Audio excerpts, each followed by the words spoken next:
Hello, book lovers, and welcome to Book Talk Radio Club. My name is Claire Perkins, and today I'm talking to author Danny Bell and narrator Whitton Frank.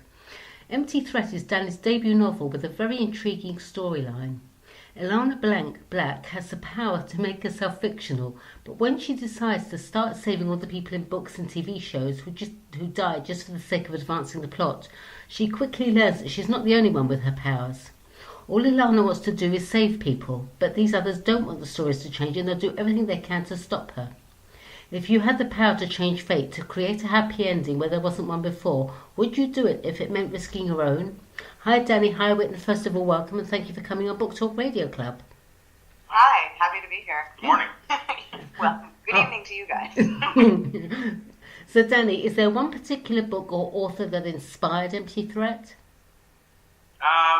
I wouldn't say that there was one in particular. For me, it was quite a few things. Honestly, it was something inspired the characters, something inspired the story, something inspired the plot. But for me, it was just a lifetime of reading and watching shows and just having this occasional just heartbreak. You know, when you see things, you know, big and small that change and change a story forever. And you always have that very big question of, you know, what if I could have done something differently? What if someone could have warned somebody or anything along those lines? And it just seemed I hadn't seen that, and I wanted to see it, so I made it. Well, there you go. I love the idea that Elana Black, the main character of Empty Threat, has the ability to make herself fictional. Danny, if you were able to do this, what book would you like to become a character in and why? Okay, so I'm going to give kind of a really dumb, annoying answer on this, but it perfectly fits with the story. So I have a bad habit of overanalyzing every piece of fiction. So like some of the obvious answers in this would be like, you know, you go into like maybe a sitcom, right? Because you want to go somewhere safe or something where, you know, someone's like, where there's always the happy end and there's always the good stuff. Like if you go into a superhero book, you know, you risk you know, death or danger, or if you go like something like, you know, Star Wars, you know, your planet can explode anytime. It just happens. Anytime, you know. Yes. Death Star, you know, whatever. But then you get into like I don't know, I have a bunch of like really insane ideas with a lot of stories where I'm like, you like watch something like Three's Company and you're like, I have a theory on why there's a supernatural element to it. You know, and like, what if you're right? You know, you wouldn't want to necessarily go into the one that has whatever. So there's a lot of interesting answers I could probably come up with for that. But I don't know. That's fair enough. Yeah. Elana Black is an introvert and socially awkward. I think there's a bit of her in every author and every bookworm. Was there anyone in particular that inspired her, or is she a melange of people you know or have met? I will say this. It was a combination of a lot of people. Right. There was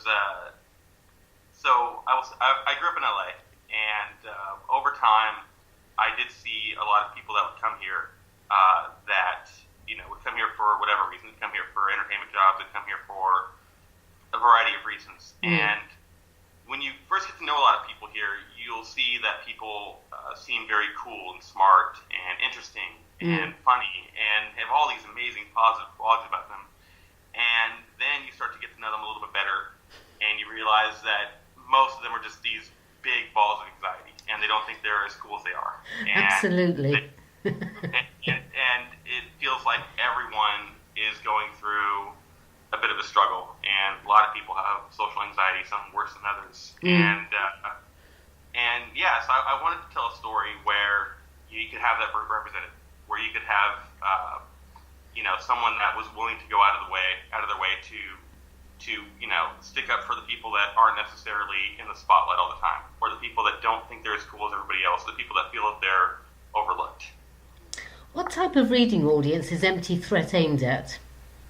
Well, like I said, the message of, you know, of understanding that you're important, your story matters, I think is something that really hits all ages, but I was targeting primarily, you know, at the high school, maybe like early college age, a time when a lot of people really aren't sure of themselves or where they're going with their future, or if they're good enough. Mm-hmm. And I think that's a critical time for a lot of people. And I wanted to, I wanted to give something during that time that would help them feel better about themselves.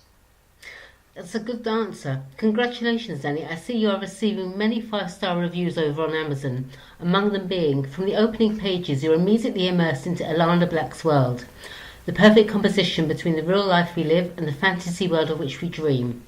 Tell me, Danny, as an author, what was the best moment for you, the first sale or the first feedback, and why? Easily the feedback. Honestly, I don't look at the sales. It's not important for me. My lifelong dream was to be a novelist, was to tell stories, and just hearing that anybody reads and appreciates what I've spent so much time creating is worth more than any amount of money. It's why I want to do this. So well said. I agree with you there. So most new authors launch their debut novel on Kindle and paperback. What made you decide to go the route of audiobook as well? That's a great question. I know that not everyone gets a chance to read, and on top of that, just hearing Whitton and seeing her performances and everything else, she was, in my opinion, from the beginning, I thought that she would be perfect for it, and it just seemed like another way to share it. I mean, there's so many other mediums, there's so many ways of enjoying stories. I mean, I grew up with comic books, and then I immediately grabbed every book I could find, but that didn't stop me from watching a ton of TV or playing role-playing games or just doing whatever I could to enjoy stories. And in LA, a lot of people spend a lot of time driving. Mm-hmm. So they don't have time to read on the tube or something like that. Absolutely. Yeah. So instead, people will listen to audiobooks in the car in a similar way of sort of spending the time getting from one point to another. Yeah, I find that the most relaxing way to drive, actually, listening to audiobooks. I enjoy it.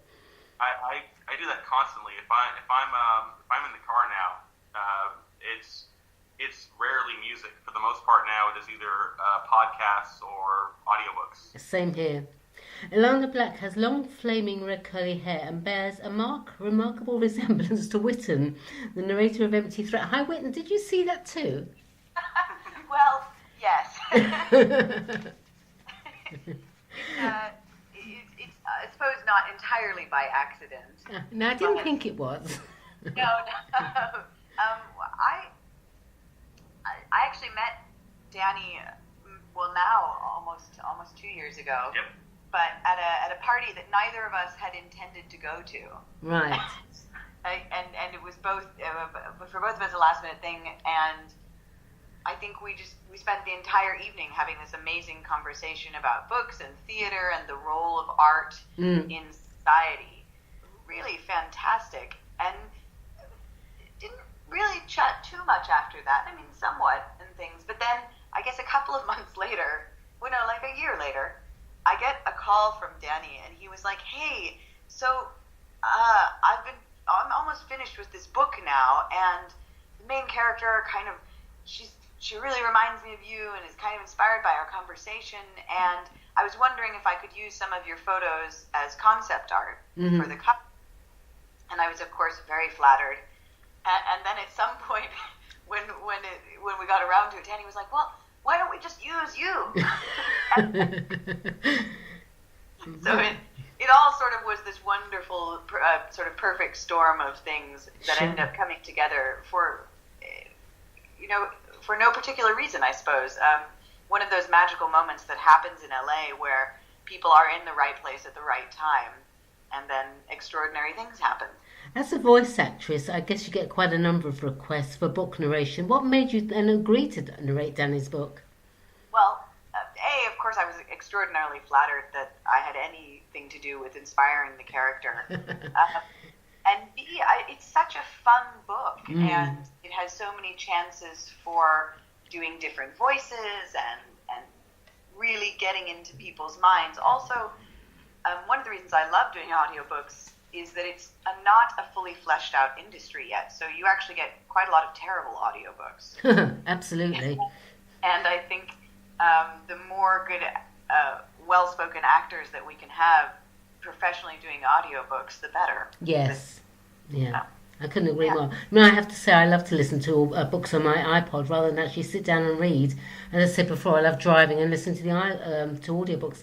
And having a great narrator for me makes or breaks the book. Whitney, is there one particular book that you really would have loved to narrate? Oh, goodness. I really loved the book Cloud Atlas, which was made into a movie not too long ago. Mm-hmm.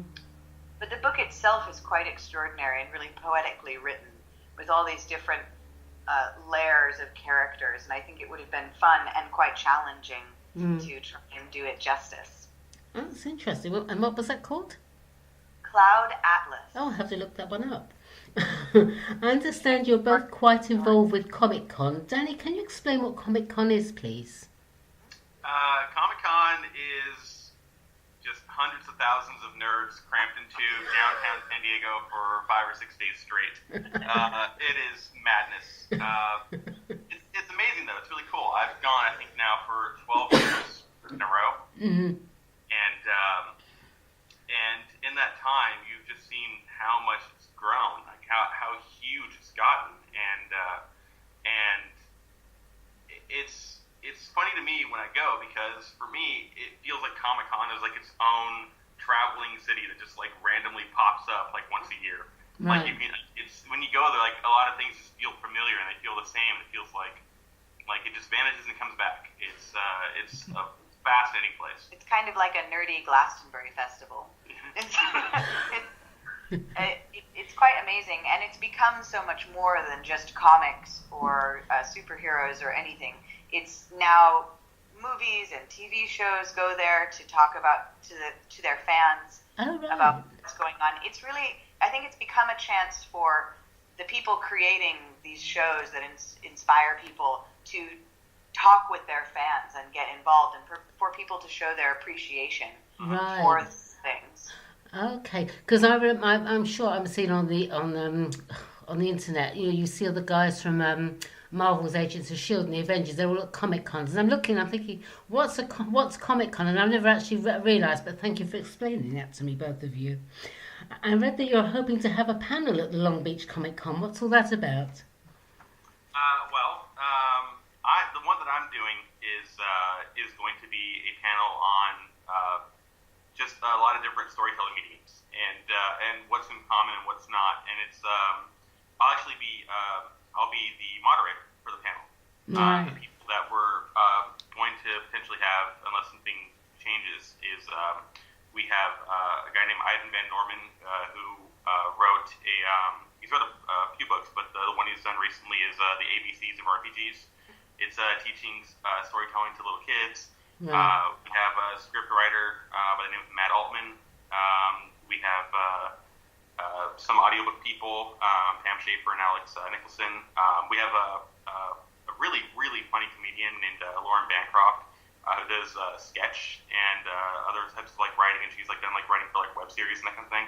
Right. And it's interesting to have all these people together, and myself being a novelist, to kind of tell an audience, the best ways to start storytelling and where things are in common, where things are not, and just we're trying to promote greater storytelling. So it can be overwhelming to a lot of people. People want to tell a story and they have no idea where to start, or they don't recognize that one, is as valid as the other. Right. Oh, I wish you luck with that. Yeah. So, Danny, for me, because as I said, I'm a quarter of the way through your book, Empty Threat, and absolutely love it. I think it would make a great film. How would you feel about seeing your book up on the big screen if it were to happen? I mean, who wouldn't be flattered, right? Like, who wouldn't be amazed? And I mean, personally, I'd love to see Whitton on the screen as well. That would be perfect. I've seen quite a bit of her acting, and she's phenomenal. So that would be amazing. But it has all the great elements of a film, really. That's what wonderful. I thought. Yeah, absolutely. I could see it in my head immediately. Yeah. definitely. So what's next for Danny Bell? Years and years of writing. I've planned out. So I plotted the first 5 books before I began. Oh, really? Wow. And I wrote the ending, which is not in the first 5 books, so that's quite a bit. The second book should be out by the end of the year, and then beyond that, I'm also going to be doing a series of like companion, much shorter books, but companion like one-off stories of a lot of the fiction that Elana would read, Right. or watch in her world. So you'll get to see like some of the characters that you see mentioned in these stories, or places, people that she wouldn't necessarily meet, or whatever else. Right. Will get to have their own. It'll sort of span the world, but at the same time, make it something that you can read individually and not have to worry about the rest of the larger story. Oh, it sounds brilliant. I can't wait to read the second one. So where can Book Talk Radio Club listeners purchase Empty Threat, Danny? You can get it right now on Audible and iTunes for the audiobook, and then it's Amazon exclusive for the moment on Kindle. But starting this December, it will be included in a box set with about 19 other very talented authors, and the Kindle version of that will be just $1. So you'll be able to get 20 books for $1. Wow. And I think it's going to be called Sigils and Spells, if you want to keep an eye out for that. There'll be a box set titled that, and just have a lot of very talented and very similar stories. It's a big diversity series, a lot of female protagonists. Yeah, it should be pretty good. Sounds wonderful. Okay, thank you, Danny Whitton. That was fascinating. Danny, please come back on Book Talk Radio Club when you've published your next book, and I'd love to chat with you and hear more. In the meantime, good luck for the future, both of you, and thank you, everyone, for listening to Book Talk Radio. Thanks, guys. Thank Thank you you so much. Okay, bye now.